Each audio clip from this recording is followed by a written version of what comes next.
En la cita de hoy quisiéramos centrar la mirada en un autor bastante apasionante, bastante complejo, una personalidad de estatura universal, un eximio intelectual que surcó las aguas de la pedagogía, de la educación y sobre todo de la política. Estoy hablando del insoslayable Rómulo Gallego. En esta mirada en la cual nosotros queremos trabajar la historia, los tiempos y los personajes, Gallego nos ayuda y nos da pista para ratificar un poco la tesis que venimos transversalmente aseverando, de que hay una dialéctica entre el goce estético y la misión de transmitir una idea o modelar una conducta ciudadana determinada. En tal sentido, aquí prevalece, parece ser, más la intencionalidad política que el mismo goce o la sensibilidad estética que debe despertar las bellas letras. Es interesante porque el tema que yo voy a tomar y la novela que voy a tomar es nada más y nada menos que Pobre Negro. En algún momento, en lo sucesivo, podríamos también hacer un análisis de la obra Cumboto y por último una invitación para una relectura de Doña Bárbara.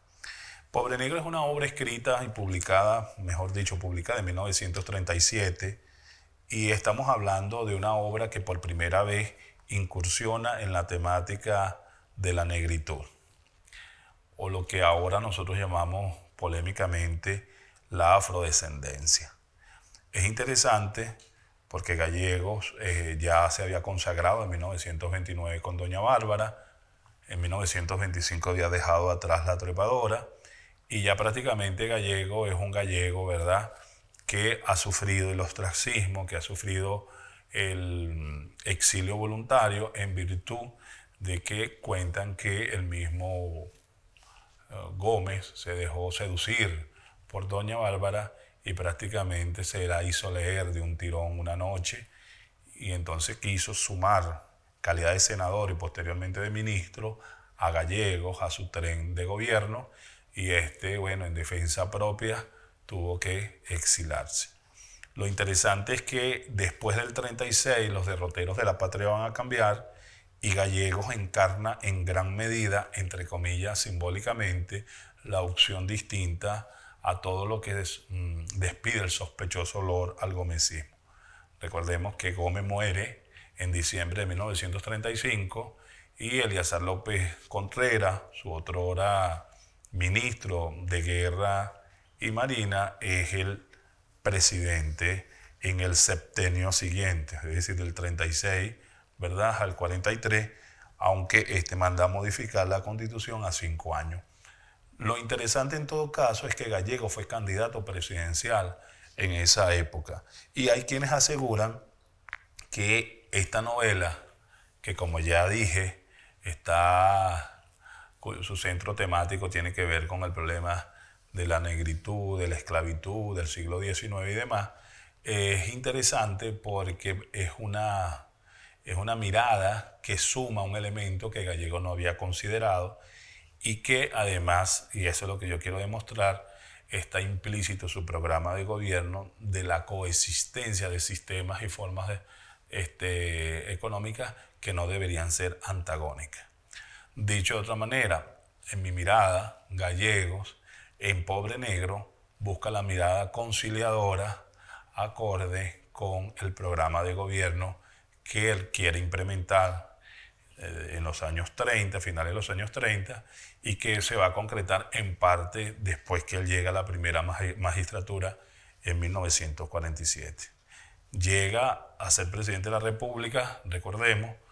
de manera directa, popular y secreta en 1947, pero va a durar solamente 9 meses en el poder. Entre febrero a noviembre de 1948 es derrocado por un golpe de naturaleza fundamentalmente militar. En todo caso, Gallego nos plantea en Doña Bárbara, en Pobre Negro, nos da una novela muy emblemática, ¿verdad?, de las vidas, sobre todo de los pobladores de Barlovento, en el marco de esa Venezuela, como ya dije, agroexportadora, donde el peso de la abolición de la esclavitud tiene un juego fundamental. Y que además en esta obra Gallego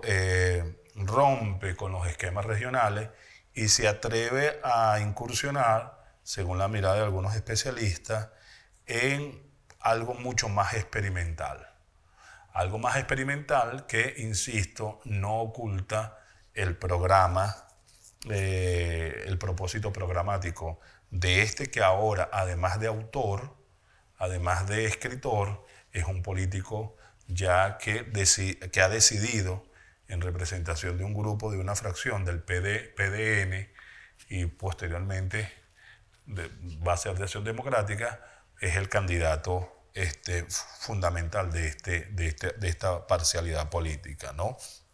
Por eso es que ya Díaz Seija, un estudioso de la literatura venezolana y de Gallego en específico, se atreve a decir que no había cumplido un año ya Gallego de regreso como escritor al país, y con motivo del término de la dictadura de Gómez, ya dijimos, ¿no? Es indudable que la maceración del contenido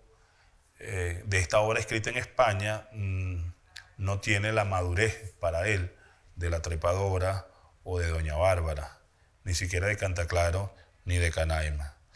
Y se atreve a decir Seija, una pista que a mí me llama soberanamente la atención, es que posiblemente el novelista, esto es en tono conjetural, posiblemente el novelista más bien insiste en replantear una realidad social de alto contenido ideológico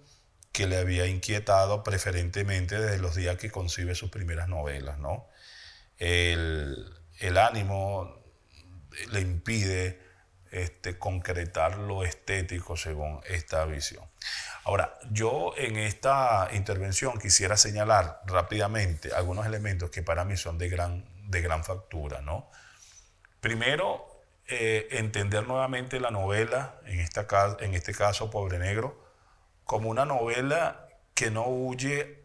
a una de las problemáticas más acuciantes de la época, que era el tema de la esclavitud. Recordemos que nosotros llamamos abolición de la esclavitud aquel fenómeno que ocurrió en el siglo XIX, decreto de los Monagas, estoy hablando del 23 de marzo de 1854, donde se liberan a los esclavizados y donde estos supuestos esclavizados se deben incorporar a la vida civil, a la vida cotidiana de los venezolanos de la época, sin distingo ni discriminación alguna. Nosotros sabemos sobradamente que dicha liberación de los esclavos, dicha entre comillas ley redentora de José Gregorio Monagas fue una farsa, porque los esclavos venían en un proceso natural de envejecimiento, cuando desde 1810 se paró lo que se llama la trata negrera, un proceso de envejecimiento de la mano de obra esclavizada, aunado a leyes de manumisión, es decir, la liberación paulatina, sobre todo de los vientres de la mujer que debían reproducir mano de obra esclavizada. Dicho de otra manera, en la medida de que la esclavitud fue envejeciendo y las leyes fueron protegiendo, sobre todo a los jóvenes, hasta los 18 años podían ser considerados esclavizados y después de eso eran prácticamente liberados, entonces la esclavitud terminó siendo una rémora, una carga, un gravamen, un fardo para los mismos dueños de los esclavizados, que decidieron liberarlos, ganar con estos réditos o créditos políticos por ser, entre comillas, muy liberales ellos, y por último una razón crematística y una razón económica, porque además el Estado debía indemnizar a los dueños de los esclavos. El Estado, que estaba en manos de los mismos monagas y de los propietarios, iban a liberar a los esclavos y el Estado le iba a pagar a los mismos. De tal manera que aquí en esta novela se ven muchos esos elementos de la crítica social, como la esclavitud fue una farsa, porque en gran medida los que liberaron, o los que eran liberados, terminaban pues muchos de ellos en la, entre comillas, orfandad de sus amos y se entregaban pues al aguardiente, a la mala vida, y muchos terminaron en el bandolerismo. los muy conocidos o reconocidos bandoleros del siglo XIX, muchos eran mestizos, pardos y sobre todo esclavizados. Pero una de las cosas que resalta Gallego y que sirve para la crítica social es resaltar lo que se llama el valor de los elementos, las manifestaciones culturales tradicionales con profundo fermento religioso, donde la negritud tiene un sello indeleble.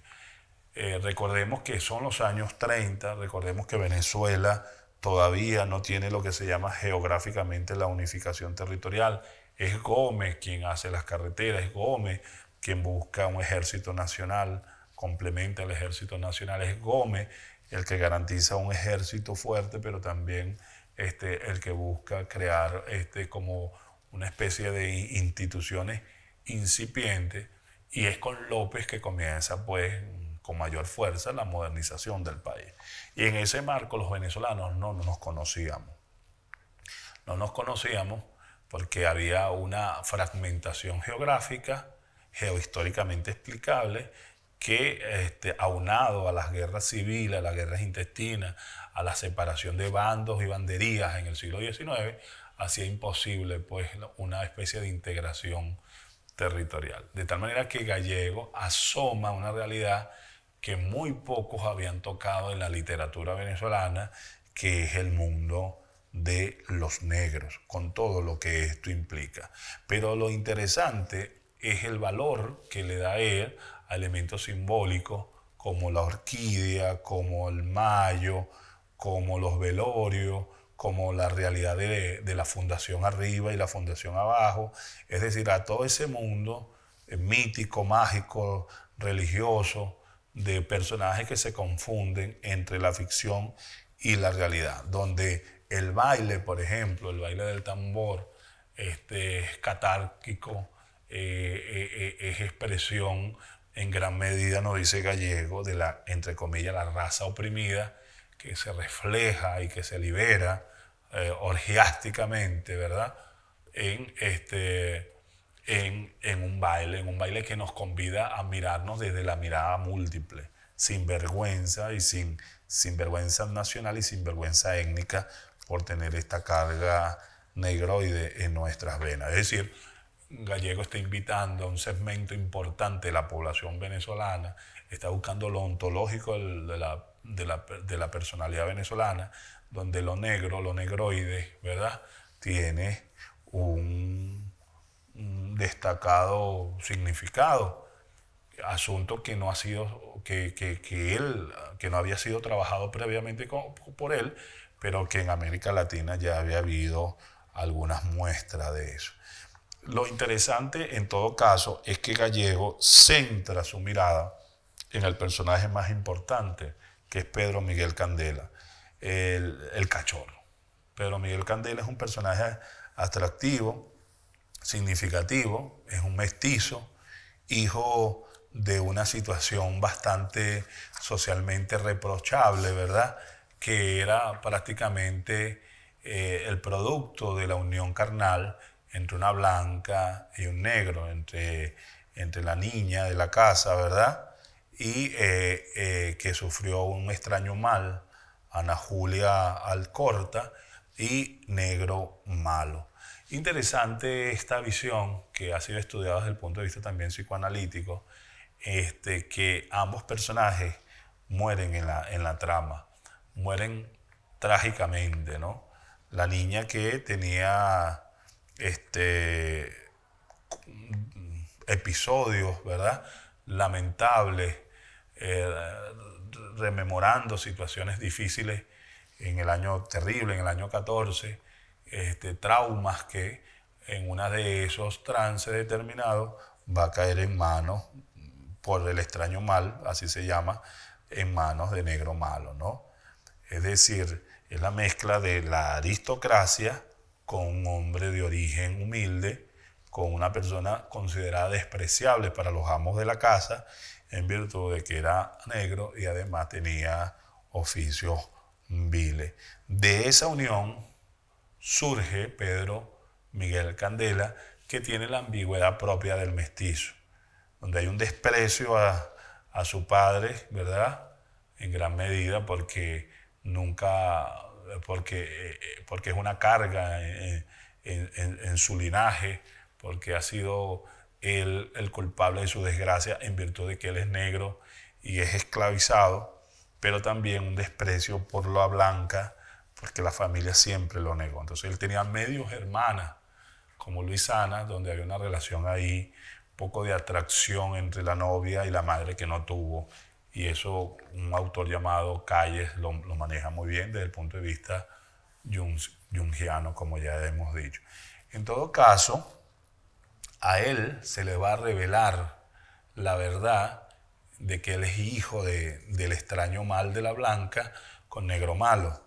Y en él va a generar también una convulsión interna, porque él fue víctima del novio de Luisana, del señor Céspedes. Entonces ahí le cruzó el rostro, ¿no? Le marcó el rostro y de un fuetazo. Y de ese fuetazo, en el alma del joven mestizo, va a haber, como ya dije, un cauce natural de rabia y de violencia, y él va a optar por la violencia propia del siglo XIX venezolano. Estamos hablando de la época del caudillismo, donde la lucha despiadada entre bandos y grupos era la escalera natural de ascenso social vertical, ¿verdad?, de los grupos sociales, sobre todo subalternos. Estoy hablando de una novela ambientada después de 1850, previo a lo que después se va a llamar la Guerra Federal. Es interesante entonces cómo se le revela la verdad a Pedro Miguel, ¿verdad?, Candela, sobre su origen, y él le dice a uno de sus mejores amigos, ¿verdad?, que lo trata con respeto y con cariño, el Cecilio el Joven, que muchos lo comparan con el Fermín Toro de la época, ¿verdad?, que él es hijo de esta situación. Y de esa situación ilícita dice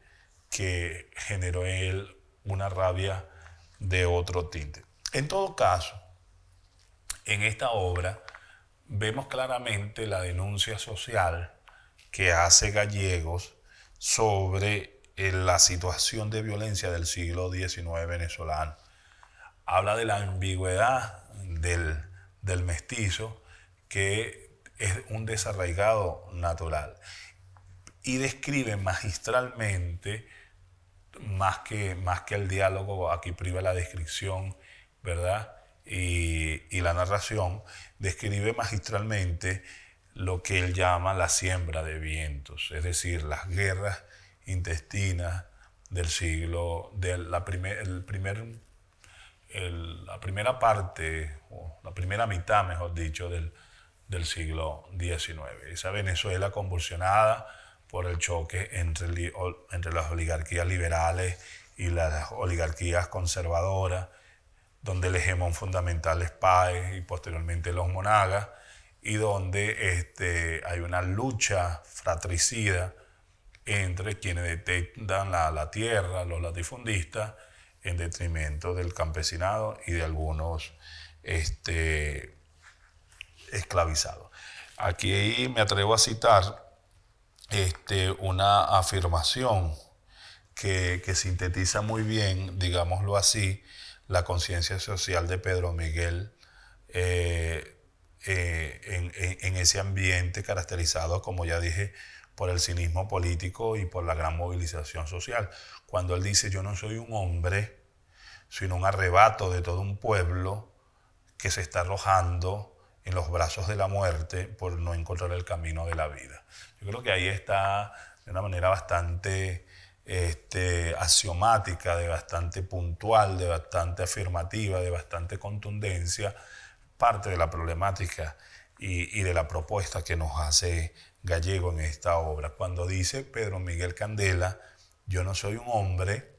sino un arrebato de todo un pueblo que se está arrojando en brazos de la muerte por no encontrar el camino de la vida. Entonces aquí está un retrato de la guerra como mecanismo de ascenso social y como un signo trágico de hombres que están ambientados en una época de guerras muy punzantes, donde la gran mayoría está prácticamente execrada por las oligarquías con sus leyes censitarias y con sus aparatos represivos, ¿no?, de la época. Aquí habla del hombre de Zamora, describe Zamora, pero Gallego, como buen maestro, llega a decir que Zamora es un hombre que tiene fuerza, pero le falta, pues, digámoslo así, el carácter formativo de pueblo como tal. Es decir, es un revolucionario, pero a ciegas. Entonces él plantea la posibilidad de una reforma sin necesidad de la violencia, y ahí está parte de la premisa fundamental del autor. Un autor que opta, ¿verdad?, por la salida pacífica, con una bitácora fundamentalmente de capitalismo incipiente, con la idea de que la psicología de las masas populares deben ser dominadas, deben ser domesticadas por aparatos educativos de primer orden. Recordemos que Gallego, pues, escribe una novela como esta con la finalidad de proponer un programa muy interesante de lo que él piensa hacer en Venezuela después de la muerte de Rómulo Gallego. Entonces yo cerraría reiterando que si aguzamos la mirada podemos ver allí la presencia de propuestas políticas y denuncias sociales en la novela venezolana. En este caso tomé Pobre Negro, y Pobre Negro es una novela que todos debemos leer para partir de esta tesis. Voy a citar textualmente de mi libro La Voz Relegada, ya recomendada en este taller, cuando digo lo siguiente, y con esto cierro. En Pobre Negro, 1937, por otro lado, las líderes de dos razas, entre comillas, antagónicas, con sus expresiones culturales y su rica religiosidad, van preparando el camino para la unificación nacional. Parece desde la economía simbólica así hablarnos Rómulo Gallego, en una etapa prendida de cierto triunfalismo en la transición lopecista, cuando la patria y el partido exigen al más reputado de sus intelectuales un servicio de materialización del plan bosquejado en sus novelas. En Luisana Alcorta, Gallego concreta parte de la síntesis aludida, a la vez que logra con este personaje, la capitana, pero de su amor, por fin sin mezcla de sacrificio, frase con que cierra la novela, la negación de la guerra, la apología del nuevo régimen y la integración de formas socioeconómicas opuestas, todo en sintonía con su programa político de acción inminente. Muchas gracias.